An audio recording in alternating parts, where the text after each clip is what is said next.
The thieves story कहानी है एक चोर की जो काफ़ी कम उम्र में काफ़ी कामयाब हो गया होता है।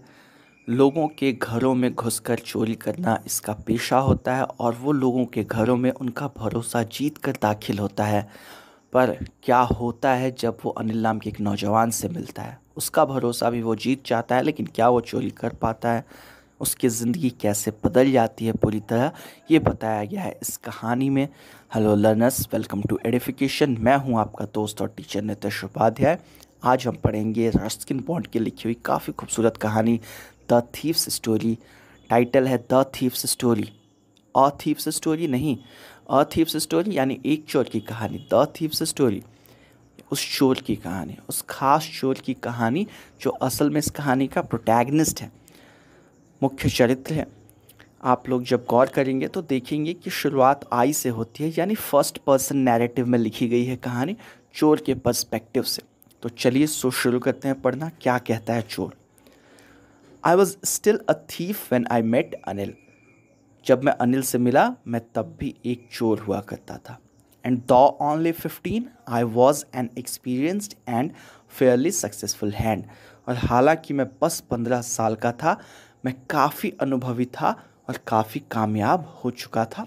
सक्सेसफुल हैंड, जो कामयाब कामयाब लोग होते हैं उनको कहा जा सकता है किसी धंधे में जिनको काफ़ी कामयाबी मिली होती है।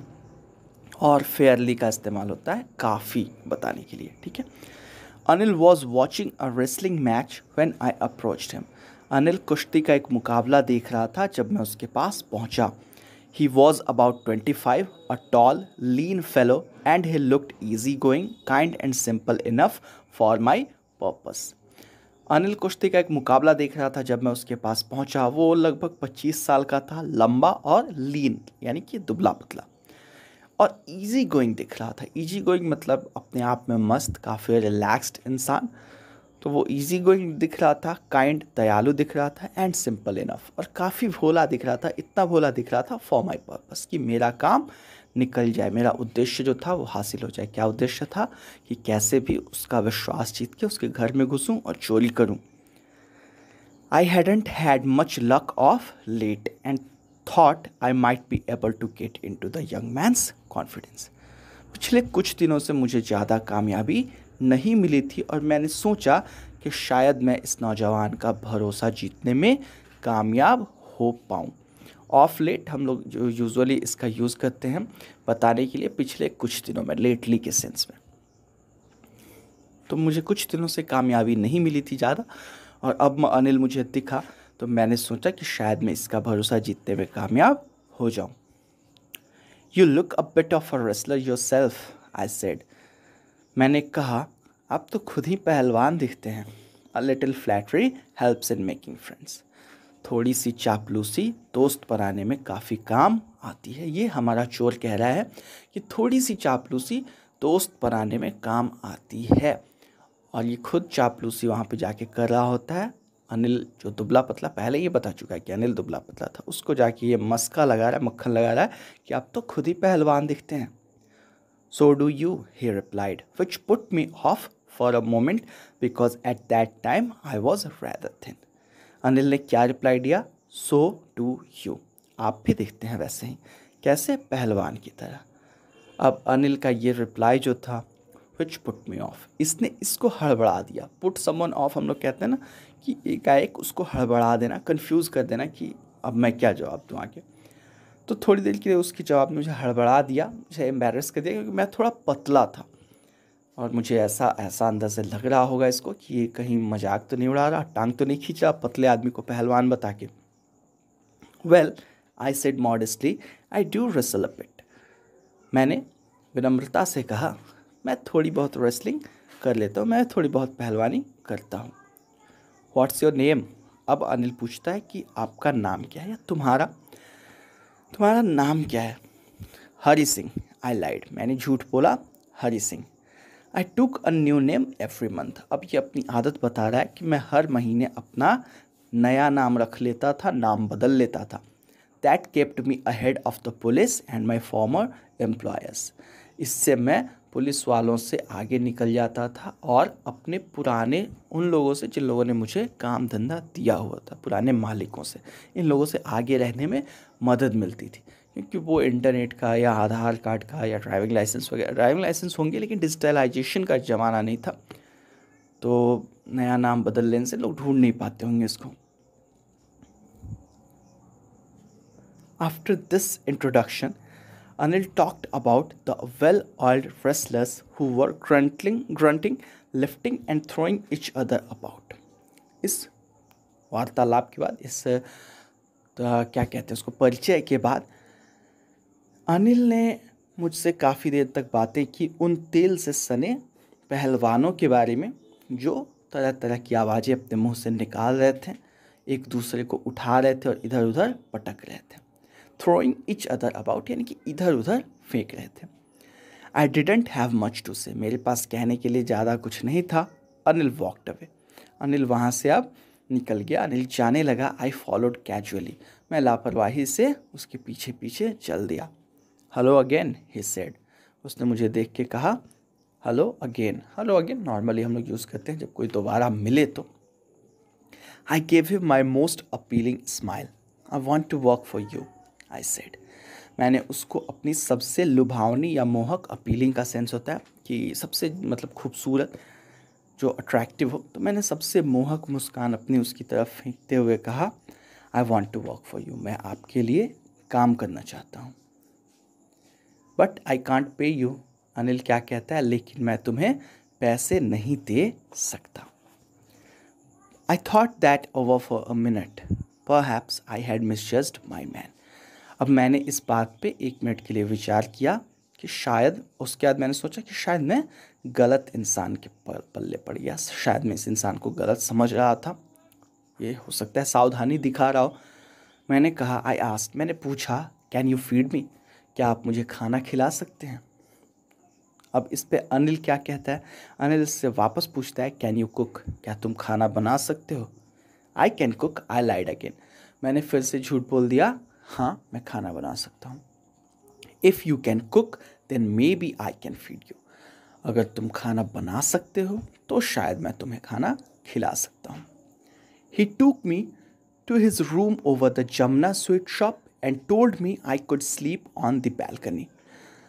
उसके बाद अनिल मुझे लेके अपने रूम में गया जो कि जमुना स्वीट शॉप के ऊपर थी, और उसने मुझसे बोला कि मैं बालकनी में सो सकता हूँ।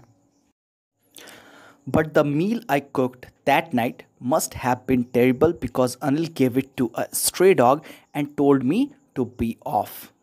लेकिन जो खाना मैंने उस रात बनाया वो ज़रूर ही बहुत बुरा रहा होगा, क्योंकि अनिल ने वो खाना एक कुत्ते को दे दिया और मुझसे क्या कहा, टू बी ऑफ, निकल लो यहाँ से, भाग जाओ यहाँ से। But I just hung around, लेकिन मैं बस वहीं जमा रहा, मैं वहीं चिपका रहा, हटा नहीं वहाँ से। Smiling in my most appealing way, मैं वहीं खड़ा रहा और अपनी सबसे मोहक वाले मुस्कान बिखेरता रहा, सबसे आकर्षक तरीके से मुस्कुराता रहा। And he couldn't help laughing, और वो खुद को हंसने से रोक नहीं पाया। ये देख के कि देखो मैंने इसको भगाया है, इसको बोला भाग जाओ यहाँ से, और ये बेशर्मों की तरह यहीं खड़ा खड़ा दांत फाड़ रहा है। ये देख के अनिल खुद को हंसने से रोक नहीं पाया। Later he patted me on the head and said never mind, he would teach me to cook. थोड़ी देर के बाद, उस दिन कुछ देर के बाद, अनिल ने मेरा सर थपथपाया और कहा ज़्यादा चिंता मत करो, मैं तुम्हें सिखा दूंगा खाना कैसे बनाते हैं। He also taught me to write my name and said he would soon teach me to write whole sentences and to add numbers. उसने मुझे मेरा नाम लिखना भी सिखाया और कहा कि जल्दी ही मैं तुम्हें सिखाऊंगा बड़े बड़े सेंटेंस, बड़े बड़े वाक्य लिखना और शब्दों का और संख्याओं का जोड़ घटाव करना। I was grateful. मैं थैंकफुल था, आभारी था इस बात का। I knew that once I could write like an educated man, there would be no limit to what I could achieve. मुझे पता था कि एक बार अगर मैं पढ़े लिखे इंसान की तरह लिखना शुरू कर देता हूँ, उसके बाद ज़िंदगी में मुझे कोई भी चीज़ कुछ भी पाने से रोक नहीं सकती। मैं जो चाहूँगा वो पा लूँगा, कोई लिमिट नहीं होगी मेरी अचीवमेंट्स की, यानी कि कोई सीमा नहीं होगी मैं क्या पा सकता हूँ। देखिए सॉरी, ये जो क्या नाम बताया था चोर ने, हरि सिंह, ये भले ही चोर था लेकिन इसे शिक्षा का महत्व पता था। इसे पता था कि शिक्षा बहुत ज़रूरी है, और ये चीज़ इस चीज़ का इस स्टोरी में काफ़ी बड़ा रोल है, आगे हम लोग देखेंगे। तो इसे पता था कि मैं एक बार पढ़ना लिखना शुरू कर लूँ फिर मैं काफ़ी सक्सेसफुल हो सकता हूँ। It was quite pleasant working for Anil. Anil के लिए काम करना काफ़ी शानदार था, काफ़ी अच्छा एक्सपीरियंस था। प्लेजेंट मतलब काफ़ी खूबसूरत था, कह लीजिए आनंददायक था। I made the tea in the morning and then would take my time buying the day's supplies, usually making a profit of about ₹1 a day. सबसे पहले मैं सुबह में चाय बनाता था और उसके बाद उस दिन का राशन खरीदने, उस दिन का सामान खरीदने निकल जाया करता था। आम तौर पे उस खरीदारी में मुझे एक दिन में ₹1 का प्रॉफिट, ₹1 का लाभ होता था। कैसे होता होगा? ये चीज़ें खरीदता होगा कम दाम में और बताता होगा ज़्यादा दाम में। लेकिन जबकि ये कहानी लिखी गई है तब ₹1 एक दिन का भी एक बहुत बड़ी रकम होती थी। I think he knew I made a little money this way, but he did not seem to mind. मुझे लगता था कि अनिल को पता था कि मैं इस तरीके से थोड़े पैसे बना रहा हूँ, लेकिन ऐसा लगता नहीं था कि उसे किसी बात की परवाह थी। जब अनिल से शुरू में ही मिला था ये, तभी उसने देखा था अनिल इजी गोइंग था, मस्त इंसान था, काइंड था, थोड़ा दयालु था। तो अनिल को लगता था, ये मालूम था कि ये मुझसे ज़्यादा पैसे ले लेता है, कमीशन खा जाता है ₹1 ₹2, लेकिन अनिल को इस बात की कोई परवाह नहीं थी। Anil made money by fits and starts. एक फ्रेज़ का यूज़ किया गया है यहाँ पे, फिट्स एंड स्टार्ट्स। इसका मतलब होता है ना इरेगुलर, कभी करना तो बहुत सारा करना, कभी करना तो बिल्कुल ही बंद कर देना। जैसे हमारे चैनल के वीडियोस कभी आते हैं तो लगातार 10 दिन में 10 आते हैं, 12 आते हैं, और कभी बस बंद ही हो जाते हैं 2-3 महीनों के लिए। ये इरेगुलरिटी जो होती है इसको कहा जाता है फिट्स एंड स्टार्ट्स। इस स्टोरी में और भी काफ़ी सारे कठिन शब्द आए हैं, तो अगर आप लोग चाहते हैं कि मैं एक अलग वर्ड मीनिंग का वीडियो बना दूं तो नीचे कमेंट में ज़रूर लिखें।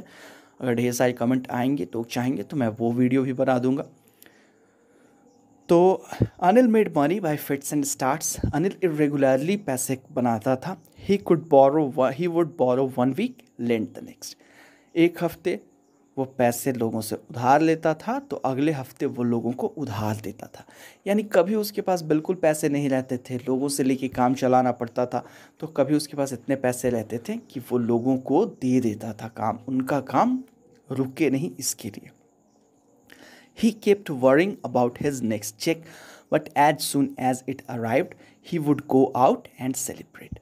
वो हमेशा अपने अगले चेक की परवाह करता रहता था कि कब आएंगे मेरे पैसे, लेकिन जैसे ही पैसे आते थे वो बाहर जाके जश्न मनाने लगता था। It seems he wrote for magazines, a queer way to make a living. ऐसा लगता था जैसे वो पत्रिकाओं में लिख के पैसे कमाता है। कितना अजीब तरीका था पैसे कमाने का।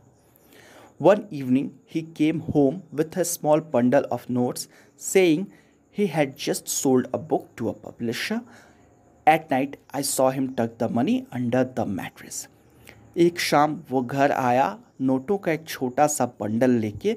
उसने क्या कहा कि उसने अभी अभी एक किताब एक पब्लिशर को बेची है। पब्लिशर वो होते हैं जो किताबें छापते हैं। अनिल ने अपनी लिखी कोई किताब उसको दी होगी छापने के लिए और उसको एडवांस अमाउंट मिला होगा। रात में at night I saw him tuck the money under the mattress. रात में मैंने देखा कि उसने गद्दे के नीचे पैसे रख दिए। वैसे टक का मतलब होता है खोसना, जैसे हम लोग शर्ट को अंदर करते हैं ना, तो वो टक इन होता है। I had been working for Anil for almost a month and apart from cheating on the shopping had not done anything in my line of work. तो उसने पैसे मैट्रेस के नीचे रख दिए। अब ये कहता है कि मैं अनिल के लिए लगभग 1 महीने से काम कर रहा था और शॉपिंग में जो मैं चीटिंग करता था, रोज़ रोज़ ₹1 बना लेता था, कमीशन खा जाता था उसको चीज़ों के दाम बढ़ा के बता के। तो इस बेईमानी के अलावा had not done anything in my line of work, मैंने अपने पेशे से जुड़ा हुआ और कुछ नहीं किया था, यानी चोरी चकारी नहीं की थी। I had every opportunity for doing so, मेरे पास ऐसा करने के बहुत सारे मौके थे, लेकिन मैंने ऐसा नहीं किया। Anil had given me a key to the door and I could come and go as I pleased. Anil ने मुझे दरवाजे की एक चाबी दे रखी थी और मैं अपनी मर्जी से जब चाहे आ जा सकता था। एज आई प्लीज मतलब अपने हिसाब से, जैसी मेरी खुशी हो वैसे मैं आ सकता था, जा सकता था। He was the most trusting person I had ever met. Anil इस दुनिया का सबसे ज़्यादा भरोसा करने वाला इंसान था। जितने लोगों से मैं आज तक मिला था उतनों में अनिल ऐसा इंसान था जिसने मुझ पे सबसे ज़्यादा भरोसा किया था। And that is why it was so difficult to rob him. और इसी वजह से उसको लूटना काफ़ी मुश्किल काम था। It's easy to rob a greedy man because he can afford to be robbed. अब ये आगे अपनी बातों को जस्टिफाई करता है कि क्यों अनिल को लूटना मुश्किल था। कहता है कि it is easy to rob a greedy man, एक लालची इंसान को लूटना काफ़ी आसान होता है। Because he can afford to be robbed, क्योंकि वो लूटने के लायक ही होता है। एक तरीके से अफोर्ड नहीं, यहाँ डिज़र्व के सेंस में यह है वो लूट सकता है, उसको लूटने में कोई दिक्कत नहीं क्योंकि वो लालची है, फिर कमा लेगा दूसरों को लूट के। But it is difficult to rob a careless man, लेकिन एक लापरवाह इंसान को लूटना काफ़ी मुश्किल काम होता है। Sometimes he doesn't even notice he has been robbed and that takes all the pleasure out of the work। कहता है आगे हमारा चोर हरि सिंह कि कभी कभी तो वो जो but it's difficult to rob a careless man, वो जो लापरवाह इंसान होते हैं ना उनको लूटना काफ़ी मुश्किल होता है। क्यों?